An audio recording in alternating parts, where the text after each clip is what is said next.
નમસ્તે વિદ્યાર્થી મિત્રો, ગુડ મોર્નિંગ. વિદ્યાર્થી મિત્રો, તમારી પ્રથમ પરીક્ષા ખૂબ જ સરસ ગઈ હશે, બરોબર વિદ્યાર્થી મિત્રો? હવે એક ખાસ સૂચના છે કે બુધવારથી આપણે બેટા લાઈવ ઓનલાઈન અભ્યાસ કરીશું. લાઈવ ઓનલાઈન આપણે અભ્યાસ કરીશું, જેમાં બધા જ બાળકોએ જોડાવાનું રહેશે. એમ કે આપણે અત્યાર સુધી વિદ્યાર્થી મિત્રો ઓનલાઈન વિડીયો લેક્ચર જોતા હતા, બરોબર વિદ્યાર્થી મિત્રો? તો એમાં ઘણા બાળકોના વિડીયો લેક્ચર જોવાના બાકી રહી જતા હતા. જ્યારે સમય મળે ત્યારે બધા વિડીયો લેક્ચર જોતા હતા. એના કારણે નોટ પણ કેવી રહેતી હતી? ઇનકમ્પ્લીટ રહેતી હતી. તો ઘણા પેરેન્ટ્સ મિત્રોનો આગ્રહ હતો કે લાઈવ વિડીયો લેક્ચર દ્વારા બાળકોને ભણાવો. તો આપણે બુધવારથી એ પ્રયાસ શરૂ કરવા જઈ રહ્યા છીએ, બરોબર? એટલે બુધવારથી આપણે ઝૂમ એપ્લિકેશન દ્વારા લાઈવ ભણાવીશું. બધા સબ્જેક્ટમાંથી બુધવારે કોઈ પણ 2 સબ્જેક્ટના વિડીયો લેક્ચર લાઈવ રહેશે અને બાકીના 2 સબ્જેક્ટના વિડીયો જેમ અત્યારે આવે છે એવી રીતના આપણી નોટિફિકેશનની અંદર એમની લિંક આવી જશે. આ વીક પૂરતું આવું રહેશે. નેક્સ્ટ વીકથી વિદ્યાર્થી મિત્રો બધા જ સબ્જેક્ટ લાઈવ થઈ જશે. આ વીકમાં આપણે 2 સબ્જેક્ટથી સ્ટાર્ટ કરીએ છીએ, એમાં પરફેક્શન આવી જશે. પછી આપણે રેગ્યુલર નેક્સ્ટ વીકથી બધા જ સબ્જેક્ટ લાઈવ રહેશે એવો આપણે પ્રયાસ કરીશું, બરોબર? એનું ટાઈમ ટેબલ ટૂંક સમયની અંદર તમને મળી જશે.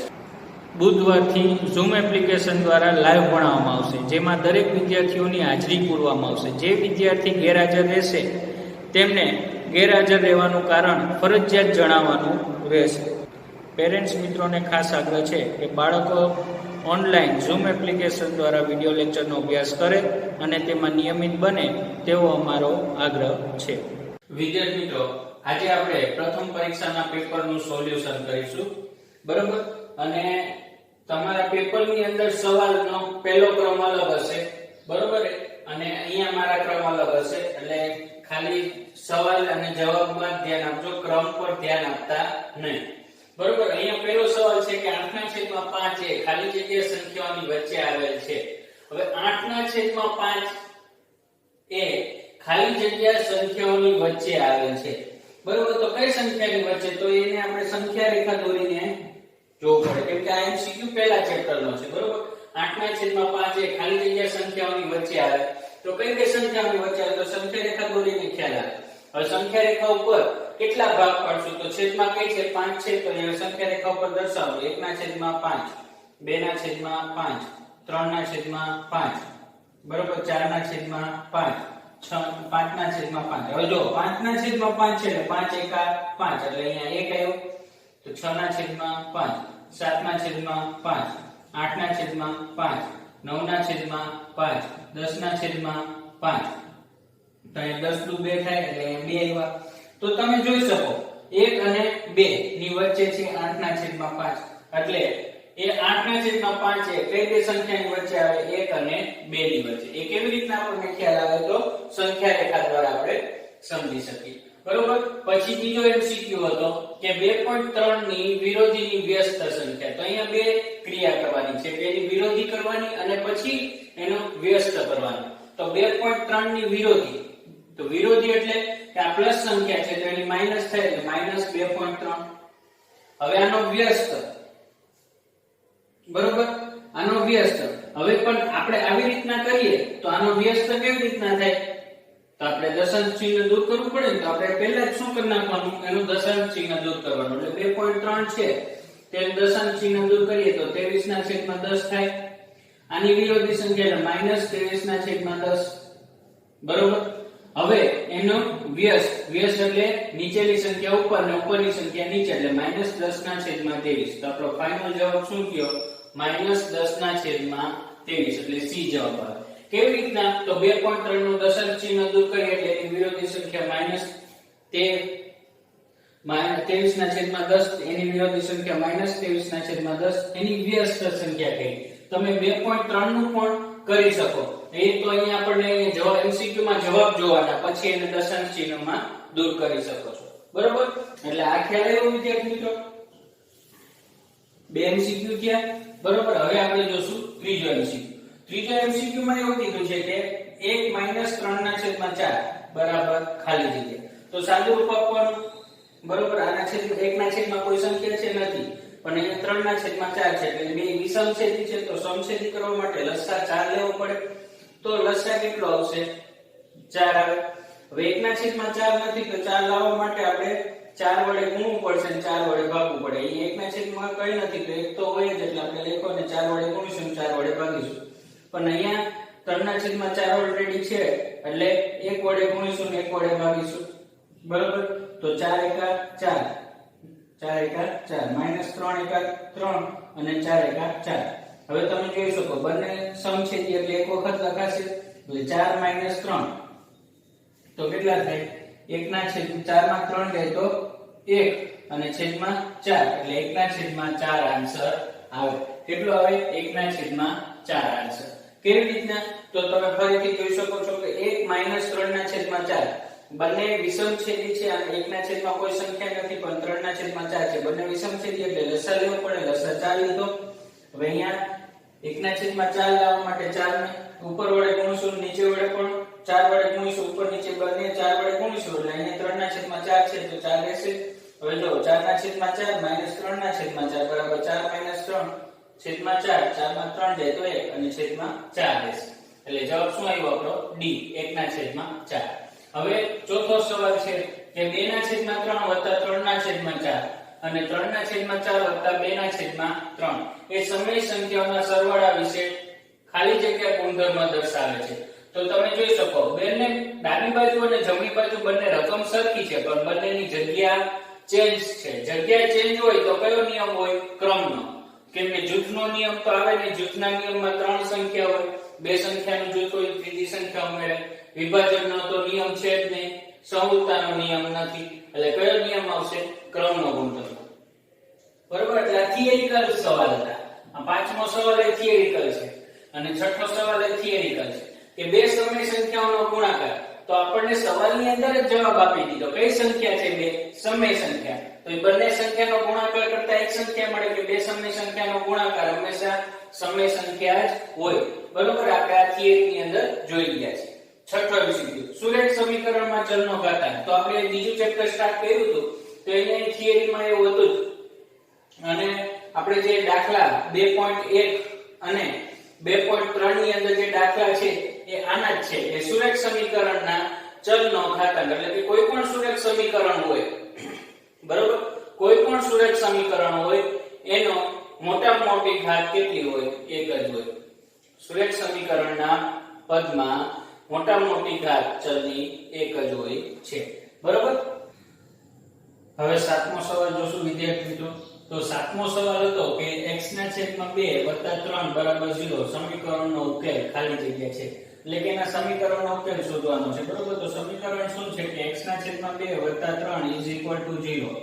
બરોબર તો આપણે x ની કિંમત શોધવાની છે સમીકરણનો ઉકેલ એટલે x ની કિંમત શોધો બરોબર તો એને કરતા કરીએ કે x/2 તો +3 છે ડાબી બાજુ અને બરાબરની પેલી બાજુ લઈ જાઓ એટલે -3 થાય કેમ કે 0 પ્લસ છે 3 બરાબરની જમણી બાજુ જશે એટલે -3 થયા બરોબર હવે x ને કરતા કરીએ એટલે છેદમાં 2 છે ભાગાકારમાં એ બરાબરની પેલી બાજુ ગુણાકારમાં જશે એટલે -3 * 2 તો x = 3 × 6 એટલે -6 તો આપણો જવાબ શું આવે -6 કયો જવાબ આવશે ડી બરોબર એવો જ બીજો MCQ આમાં ખ્યાલ આવ્યો સમીકરણ છે કે x/2 + 3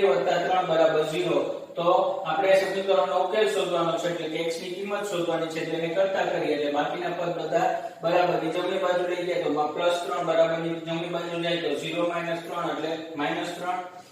x/2 બરાબર -3 x ને કરતા કરીએ એટલે 2 ભાગાકારમાં છે બરાબરને પેલી બાજુ ગુણાકારમાં જશે એટલે -6 થશે આઠમો દાખલો પણ એવો છે કે 2x - 18 બરાબર 3 - 5x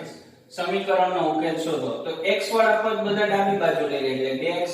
આ જમણી બાજુ 5x છે તે બરાબરની આ બાજુ આવે એટલે પ્લસ થશે બરાબર અને જમણી બાજુ બધા અચળ પદ તો 3 તો છે હવે -18 ડાબી બાજુ છે બરાબરની પેલી બાજુ +18 થશે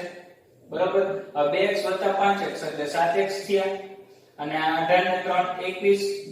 એટલે x ને કરતા કરીએ એટલે 21 આ સહગુણકમાં 7 છે બરાબરની પેલી બાજુ ભાગાકારમાં જશે એટલે 3 × 7 = 21 એટલે x બરાબર કેટલો જવાબ આવશે 3 તો આપણો MCQ માં 8મા MCQ નો જવાબ શું હશે 3 બરોબર સેમ 9મો MCQ કે પાસાને ઉછાળતા ઉપર અવિભાજ્ય સંખ્યા મળવાની સંભાવના તો પાસા ઉપર ટોટલ સંખ્યા કેટલી હોય તો 1 2 3 4 5 6 બરોબર આ 6 સંખ્યા હોય પાસા ઉપર બરોબર તો પાસા ઉપર 6 સંખ્યા છે તેમાં અવિભાજ્ય સંખ્યા કઈ તો 2 3 અને 5 2 3 અને 5 2 3 અને 5 અવિભાજ્ય સંખ્યા છે હવે આપણને શક્ય પરિણામ કેટલા 3 કેટલામાંથી 6 માંથી કેટલા શક્ય પરિણામમાંથી ટોટલ 6 પરિણામમાંથી શક્ય પરિણામ 3 અવિભાજ્ય સંખ્યા એટલે 6 વખત આપણે ટ્રાય કરીએ તો એમાંથી આપણને અવિભાજ્ય સંખ્યા મળવાની સંભાવના કેટલી 3 તો 2 આવે 3 આવે અથવા 5 તો આ બંનેનો ભાગ ચાલશે બરોબર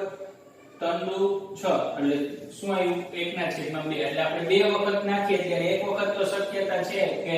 અવિભાજ્ય સંખ્યા મળે સિમ્પલ લેંગ્વેજમાં સમજાવું તો સંભાવના એટલે શું કે પ્રયત્નો આપણે કેટલા પ્રયત્નો મળવાના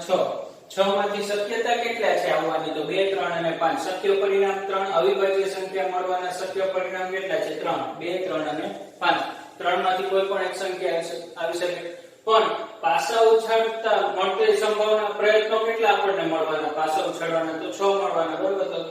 3/6 એટલે આપણને 2 નો ભાગ ચાલશે એટલે 1/2 મળશે બરોબર હવે 10નો MCQ તો 10ના MCQ માં શું છે x + 1 ભાગ્યા 2 3 માં x ની કિંમત તો x + 1 છેદમાં 2 3 તો x + 1 હવે આ 2 છે બરાબરની પહેલી બાજુ 2 * 3 x + 1 બરાબર 3 દુ 6 x ને કરતા કરીએ +1 બરાબરની પહેલી બાજુ જાય એટલે -1 માટે x બરાબર કેટલા થશે 5 કેટલા થશે 5 તો આપણો આન્સર શું આવશે 5 બરાબર ખ્યાલ આવ્યો પાસાવાળામાં પાસો ઉછાળતા ઉપર અવિભાજ્ય સંખ્યા મળવાની સંભાવના કેટલી થાય 1/2 કેમ કે સંભાવનાના સૂત્ર પ્રમાણે પ્રયત્નોની સંખ્યા અને અવિભાજ્ય સંખ્યા મળવાના શક્ય પરિણામ કેટલા 3 2 3 ને 5 ત્રણ સંખ્યા છે એટલે શક્ય પરિણામ 3 થશે કા 2 આવે કા 3 આવે અથવા 5 આવે કેટલા પ્રયત્નોમાંથી તો 6 પ્રયત્નોમાંથી બરોબર એટલે ઈ બંનેનો ભાગાકાર કર્યો એટલે 3/6 એટલે 1/2 આવ્યો 2 નો ભાગ ચાલશે બરોબર અને 10મા MCQ માં x + 1/2 3 માં x ની કિંમત કેટલી મળે તો x ની કિંમત આ x નું સાદું રૂપ આપવાનું માટે અહીંયા તમે જોઈ શકો સાદું રૂપ આપ્યું તો 2 છે બરાબરની જમણી બાજુ જશે એટલે ગુણાકારમાં જશે એટલે x + 1 2 * 3 એટલે x + 1 6 તો +1 બરાબરની પેલી બાજુ જાય એટલે માઈનસ થશે 6 - 1 એટલે x ની કિંમત કેટલી હશે 5 બરોબર 5 થઈ ગયું બરોબર હવે 11મો 12મો અને 13મો ત્રણે થિયરિકલ પ્રશ્નો છે વર્તુળ એ ખાલી જગ્યા છે તો આમાં શું બહિર્મુખ બહુકોણ અંતર્મુખ બહુકોણ આ બંને તો વર્તુળમાં તો શક્ય છે જ નહીં કેમ વિકર્ણની વ્યાખ્યા પ્રમાણે સાથે જોડાયેલા છે તો આમાં કે વર્તુળમાં વિકર્ણ થાય ન થાય ખુલ્લો વક્ર અને બંધ વક્ર આ બંનેમાં હજી વર્તુળ સાથે સંબંધ છે તો વર્તુળ છે તો વક્ર ખુલ્લો છે નથી ખુલ્લો ને બંધ છે એટલે જવાબ શું આવશે બંધ વક્ર ખુલ્લો વક્ર એટલે શું ગમે ત્યાં ખુલ્લો હોવો જોઈએ એટલે દાખલા તરીકે જે બિંદુથી આપણે શરૂઆત કરી વક્ર દોરવાનું બરોબર અને અંત્ય બિંદુ બીજું હોય તો શરૂઆત થી લઈને એન્ડ સુધીનું બંને એક સાથે જોડાયેલા છે એટલે એને શું કહેવાય બંધ વક્ર એટલે વર્તુળ એ કેવો છે બંધ વક્ર બરોબર પછી 12મો સવાલ કે n બાજુઓવાળા નિયમિત બહુકોણના વિકર્ણની સંખ્યા શોધવાનું સૂત્ર તો આપણે આ સૂત્ર લખાયું હતું કે n - 1 ભાગ્યા 2 - n બરોબર આ સૂત્ર ચોપડીમાં નથી બરોબર એટલે ખાસ યાદ રાખવાનું હતું અને આ થિયરીની અંદર આપણે લખાવેલું હતું કે વિકર્ણની સંખ્યા શોધવાનું સૂત્ર તો n - 1 ભાગ્યા 2 - n 13મો સવાલ n બાજુવાળા નિયમિત બહુકોણના અંદરના દરેક ખૂણાના માપનો સરવાળો શોધવાનું સૂત્ર કયું તો n - 2 ગુણ્યા 180 એટલે શું થશે n - 2 ગુણ્યા 180 એટલે કયો જવાબ આવશે b કે બાજુઓની સંખ્યા -2 ગુણ્યા 180 કરતા આપણને બહુકોણના અંદરના ખૂણાના માપનો સરવાળો મળી જાય છે હવે વિદ્યાર્થી મિત્રો 14મો MCQ કે 40 નો બહિષ્કોણ ધરાવતા બહુકોણને ખાલી જગ્યા બાજુ હોય તો કોઈ પણ બહુકોણ હોય એના દરેક બહિષ્કોણના ખૂણાના માપનો સરવાળો કેટલો થાય તો 360. અહીંયા આપણને એક બહિષ્કોણનું માપ આપેલું છે 40, બરોબર, એટલે કેટલું આપેલું છે 40, તો 360 છે દરેક બહિષ્કોણના દરેક ખૂણાના માપનો બહુકોણના દરેક બહિષ્કોણના ખૂણાના માપનો સરવાળો 360. એમાંથી એક આપી દીધો કેટલો 40, બરોબર, 40 આપી દીધો તો આપણને એની બાજુની સંખ્યા જોઈએ તો આપણે છે ને જ્યારે બાજુની સંખ્યા જોઈએ ને તો એક બહિષ્કોણના ખૂણા વડે એને 360 માં ભાગ કરવો પડે અને જો બાજુની સંખ્યા એક હોય તો 360 ને બાજુની સંખ્યા વડે ભાગવાનો તો એક બહિષ્કોણ ખૂણાનું માપ મળી જાય એટલે 360 ભાગ્યા એક બહિષ્કોણ ખૂણાનું માપ તો 9 ચોક 36 એટલે 9 આવશે, બરોબર, એટલે 40 9 360 થાય. મેં આવી રીતના કહ્યું કે 36 ગુણ્યા 10 ને મનમાં જ એના બે ભાગ પાડીને ડાયરેક્ટ આ 10 10 કેન્સલ 9 ચોક 36 એટલે કેટલા આવ્યા 9 આવ્યા તો આપણો જવાબ કેટલો આવશે 9. ડાયરેક્ટ આપણે એ પણ શીખવાનું વિદ્યાર્થી મિત્રો કે ડાયરેક્ટ જ ઉડાડી શકે આવી રીતના ભાગ પાડવાની જરૂર પડવી જોઈએ ને આગળના ધોરણમાં જેમ આગળ જશો તેમ બહુ મોટી મોટી સંખ્યા હશે તો આપણે ભાગ પાડતા જશું એમ બહુ લાંબુ થશે એટલે જેમ બને એમ શોર્ટ કરતા પણ શીખવાનું રહેશે. પછી 15મો સવાલ આપણે થિયરિકલ છે ખાલી જગ્યાના વિકર્ણોના માપ સરખા હોય તો સમાંતર બાજુ ચતુષ્કોણનું તો છે જ ને, બરોબર, સમલંબ ચતુષ્કોણ અને સમબાજુ ચતુષ્કોણ ને ડી ચોરસ તો ચોરસ એવી છે કે ચારે બાજુના માપ સરખા હોય અને વિકર્ણના માપ પણ સરખા હોય. લંબચોરસના વિકર્ણના માપ પણ કેવા હોય છે સરખા હોય છે એટલે અહીંયા જવાબ શું આવશે ચોરસ. 16મો સવાલ છે કે વર્તુળાલેખમાં 20% ખોરાકી ખર્ચ હોય તો એનો વૃત્તાંશ ખૂણો કેટલો હોય. હવે દાખલા તરીકે વર્તુળ છે, વર્તુળમાં આ 20% ખર્ચ છે તો આનો આ ખૂણાનું માપ શોધવાનું છે, બરોબર, તો આખા વર્તુળમાંથી આ 20% છે એટલે 100 માંથી 20 થયું તો આખું વર્તુળનું અંશ માપ કેટલું 360 માંથી કેટલું તો 360 ક્રોસ ગુણાકાર કરવાનો 360 ગુણ્યા 20 ભાગ્યા 100 36 દુ 72 એટલે કે 7200 ભાગ્યા 100 તો 72 ગુણ્યા 100 એટલે 100 કેન્સલ તો કેટલું આવ્યું 72 તો અંશ માપ કેટલું થાય 72. બહુ ઈઝી છે કેમ કે આખું વર્તુળ 100% છે તો 100% માંથી 20% છે ખોરાકી ખર્ચ, બરોબર, તો આખા વર્તુળનો અંશ માપ કેટલો 360 તો 20% નો અંશ માપ કેટલો થઈ જાય ખ્યાલ આવી ગયો એટલે 100 એ 20 તો 360 એ કેટલા એટલે કેટલો અંશ આવ્યો 72 અંશ. હવે આલેખનું છે 17મો સવાલ પ્રમાણ માપ 1 સેન્ટીમીટર બરાબર 5 કિગ્રા એટલે કે 1 સેમી નો ભાગ હોય આવડો તેનું 5 kg છે, બરોબર, તો આપણી પાસે 32.5 kg છે તો શું કરવાનું ખબર 32.5 kg છે તો 1 સેમી આપણે જોઈએ છે માપ કેમાં વજન દર્શાવતા સ્તંભની ઊંચાઈ કેમાં સેમીમાં જોઈએ તો 1 સેમી બરાબર 5 કિગ્રા છે, બરોબર, તો આપણે અહીંયા લખવાનું કે 5 સેમી બરાબર 5 કિગ્રા બરાબર 1 સેમી. આપણને આનું આપેલું છે કે 1 સેમી બરાબર 5 કિગ્રા તો હું આવી રીતના લખું કે 5 કિગ્રા બરાબર 1 સેમી તો બરાબર જ થયું ખાલી એની જગ્યા ચેન્જ કરી તો 32.5 કિગ્રા બરાબર કેટલા છે ક્રોસ ગુણાકાર કરી નાખો એટલે 32.5 ભાગ્યા 5 તો 6.5, બરોબર, કેમ કે ભાગાકાર કરો 6 5 30 2 વિચાર 25 5 25 એટલે 2.5 એટલે 0.1 છે એટલે 6.5 જવાબ આવશે કેટલો આવશે આપણો 6.5 ભાગાકાર કરજો 32.5 ભાગ્યા 5 એટલે કેટલો આવશે 65 35 325 થાય પણ 32.5 છે એટલે આપણે એક દશાંશ ચિહ્નમાં ઉમેરવું પડે એટલે 6.5 થશે. કોઈ પણ ઘટનાની સંભાવના કેટલી હોય તો 0 અને 1 કે ઘટના બને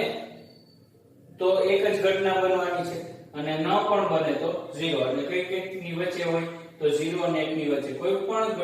ઘટનાની સંભાવના 0 અને 1 ની વચ્ચે આપણે થિયરીની અંદર જણાવેલું છે. 100 ગુણના પ્રશ્નપત્રમાંથી 101 ગુણ મળવાની સંભાવના તો 100 માર્કનું પેપર હોય એમાં કોઈ દી 101 માર્ક આવે આ કોઈ દી શક્ય બને જ નહીં એટલે શું આવશે 0, બરોબર, એની સંભાવના શું આવશે 0. આ શક્ય છે જ નહીં 100 માંથી કોઈ દી 101 માર્ક્સ આવે જ નહીં, બરોબર, અને કોઈ પણ ઘટના બનવાની સંભાવના 0 અથવા 1 હોય એટલે કે 0 અને 1 થાય, બરોબર.